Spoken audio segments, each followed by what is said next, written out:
having himself kill Mr. Fire.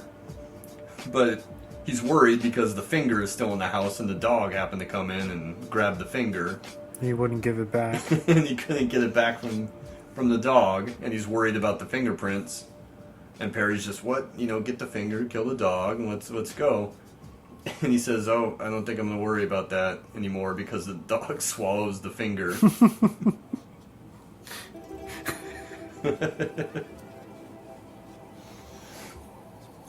So he goes back to the hotel. He's with Harmony, and that's when Harmony breaks the news that she had told her sister that Harlan Dexter was her real father, even though he wasn't. She was just trying to help her feel better. Because their real father was a real piece of shit that would sexually abuse the both of them.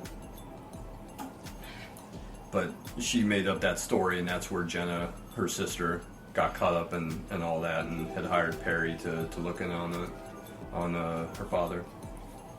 So they have this moment, and they go upstairs, and they're gonna get into bed together, and then it turns out that he finds out that Harmony had slept with his best friend years ago, that he was afraid that she had slept with everyone but him. Mm-hmm. But out of the kindness of her heart, she said, oh, well, I won't sleep with your best friend, that way it won't be weird. But then he finds out that she did. So you slept with Chuck Chutney? And he gets really angry and goes to throw her out, and when he throws her out, he's like, oh, watch your fingers, because he's going to slam the door in her face. And then she's crying out in the street like distraught, and she calls. She has an epiphany, right? Mm-hmm. About the girl in the lake had no underwear on. Mm-hmm. That's why Harry pulls the dress down. Yeah, out of kind of respect, and then he realizes that.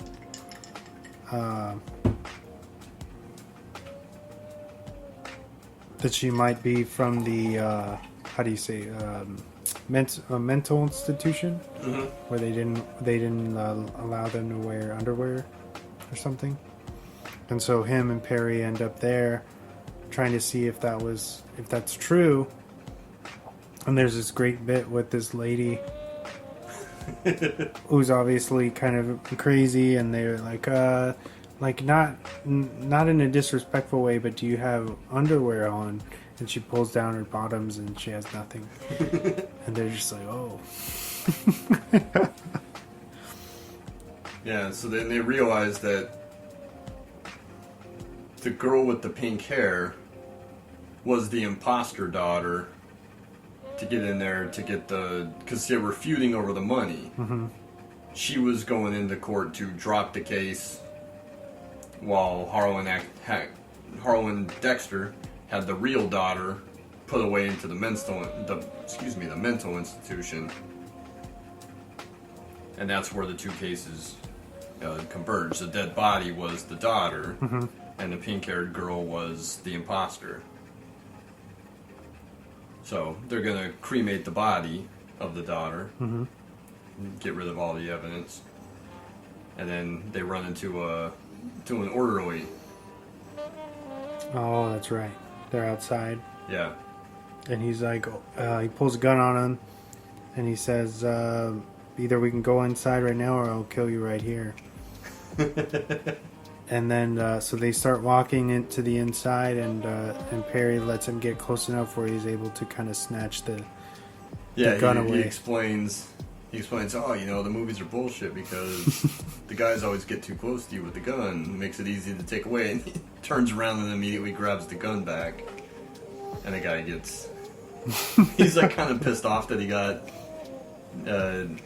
duped. Yeah, he got duped. And they have him on his knees, and Harry starts interrogating this guy to try to get information on what's going on, and he's not really fazed by it.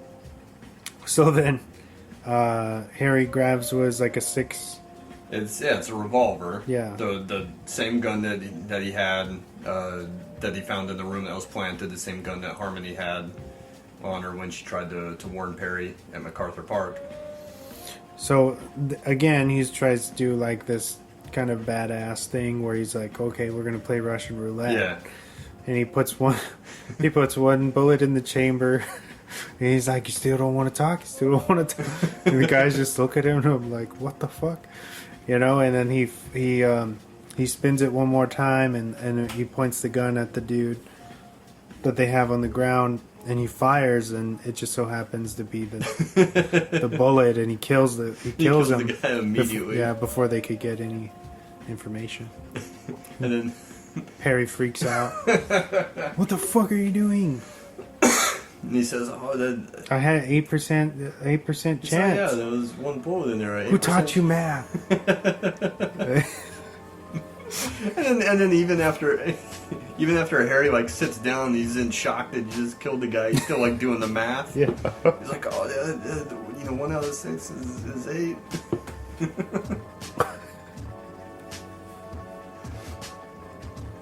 But then they end up getting themselves captured again by Harlan and his goons. No, that's right, because Harry says like, "Oh, stay here, go toss the body in that shrub over there. I'm gonna pull around the car so we can get out of here." Yeah. And then, it cuts to Harry finishing, burying the body, and he turns around and then Dexter and his goons has got Perry, and they capture them and start going to town, torturing them. Yeah. Trying to find out who else knows what they know. Yeah, right? They have Harry's pants down and they have something electrical hooked up to his testicles. And he keeps giving them the shock. Mm-hmm. And Perry's getting like really worked up over it and trying to call the guy out and is talking shit to him, trying to get him close. And he keeps reaching in his pants. And then when the guy gets close enough, all of a sudden all you hear is bang, bang, bang. Because Perry had a little derringer like stuck down his pants. Yeah. And he says that guys are really scared, so that when they go to check you, they won't check your balls. Oh yeah, he's like, dudes are usually too homophobic to check there. So they get out of there. Harmony shows up. She ends up taking the van with the corpse in it. And then there's a really fun chase where Harmony's in the van, which the back doors are still wide open. Mm-hmm. And the chase is going on. And they get to, I forget what part of Los Angeles that is. But she ends up crashing the van. And the coffin with the corpse in it goes flying out. Mm-hmm. Ends up going over the side of the overpass and landing on the freeway signs above the street below. Oh yeah, that's right. The hand falls out. Yeah, the arm is hanging out, and the two goons are running down the street, and Perry and Harry are following them, and the guy turns around and Perry tries to prevent Harry from getting shot, kind of pushes him out of the way, but he gets shot himself, and I think I don't know if there was a couple of shots, or if it was the same bullet that hits Perry. It's the same. It's same, right? Yeah. Ends up hitting Harry in the chest. Yeah, it passes through both of them, which is a great shot. Yeah. And then they both fall. Harry kind of rolls over and staggers. Tries to shake Perry awake, but Perry's not getting up, and he tries to give him mouth to mouth, and then all this blood starts coming out of Perry's mouth. So he's just kind of defeated, but the guys are still after Harmony. She ends up jumping off the overpass into the grass below, and she tries dialing Harry on the phone, saying, what was it, Harry the Magnificent? Oh yeah. She calls out to Harry the Magnificent to come and save her. So Harry gets enough strength to get up, kind of like at the end of The Long Kiss Goodnight, where Gina Davis is wounded and down, but her daughter crying for her gives her the strength. Just like that, Harry gets the strength hearing Harmony call out for him to come save her. Grabs Perry's gun and gets up, and this is a really fun action scene where he gets up and he's trying to shoot at the car, and then Harlan tries to hit him, so Harry jumps off the overpass and ends up landing on the coffin. The coffin. Slides down and reaches out and grabs the hand, grabs the arm, and he's hanging down there. But when he jumped, the gun that he had landed on top of the coffin. So he sees that the guys are coming down the street. They're headed towards Harmony, and he pulls down enough to kind of jostle the coffin, and the gun slides down the coffin and into his hand. And just at that moment, Harlan comes around the top of the overpass trying to shoot at him, and he turns around and he shoots him twice, I think. Yeah, he shoots Harlan. What does he say? He says some line. Captain fucking Magic. Yeah, there we go. It says Captain fucking Magic as he gets shot by Harry, and Harry turns his attention down to the guys on the street, and he tries shooting at them, and then ends up falling from the overpass onto the hood of the car, or no, onto the roof of the car. Excuse me. And then the guys stop, and one guy pops out, and Harry shoots him, and then the other guys tries shooting through the roof, right? Tries to shoot through the roof, and Harry kind of rolls over and shoots him in the head. Pops down into on the passenger side, and very smooth line. Yeah, very very fun action scene. Really well done. How it all comes. Yeah, and that reminded me of like The Long Kiss Goodnight, like the way it was stylized. You know how all of these things kind of come together. He's really good at doing it, that. Yeah, just watching The Nice Guys again the other night. There's the action scene at the end. At the end, yeah. How it's like these. I don't know. It's kind of hard to explain, but very fun stuff. So he takes those guys out, and then crawls over to where Harmony is, and Harmony is, happy that he's alive, and he says, "Oh, do you want to see something cool?" And he takes the book out of his jacket. He had one of the detective novels in his coat, and she's like, "Oh, the book stopped the bullet." But then you see there's a hole through. There's a hole right through, and he's like, "Oh, not really." And then you know that he's shot in the chest, and then he kind of passes out, wakes up in the hospital.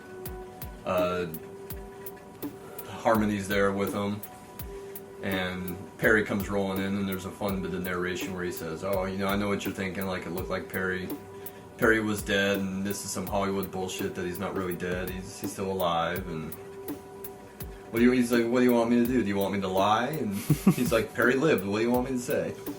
And then it's like, in the movie where like everyone dead comes back, and then you see Mr. Frying Pan and Mr. Fire come walking in the room, and the pink-haired girl, and then it's like Abraham Lincoln and Elvis come walking in, and the nurses kicking them out. But you get that last scene, and he says, "Oh, where's my Christmas present?"